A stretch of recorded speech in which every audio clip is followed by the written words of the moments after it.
তানজানিয়ায় সংঘর্ষের পর বাস পুড়ে ৩৮ জনের মৃত্যু। তানজানিয়ায় উত্তরাঞ্চলীয় কিলিমানজারো এলাকায় ভয়াবহ সড়ক দুর্ঘটনায় কমপক্ষে ৩৮ জন নিহত হয়েছেন। এ দুর্ঘটনায় আহত হয়েছেন ২৮ জন।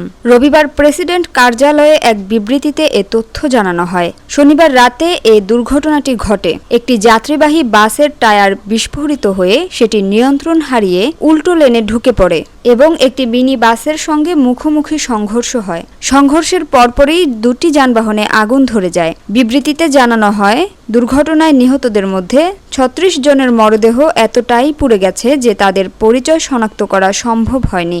আহত ২৮ জনের মধ্যে ২২ জন চিকিৎসা শেষে হাসপাতাল থেকে ছাড়া পেয়েছেন, তবে ৬ জন এখনও চিকিৎসাধীন রয়েছেন। তানজানিয়ার প্রেসিডেন্ট সামিয়া সুলুহু হাসান এ ঘটনাকে বড় বিপর্যয় উল্লেখ করে নিহতদের পরিবারের প্রতি গভীর শোক প্রকাশ করেছেন এবং আহতদের দ্রুত সুস্থতা কামনা করেছেন। পাশাপাশি তিনি সকল চালককে সতর্কতা অবলম্বন ও সড়ক নিরাপত্তা বিধি মেনে চলার আহ্বান জানিয়েছেন।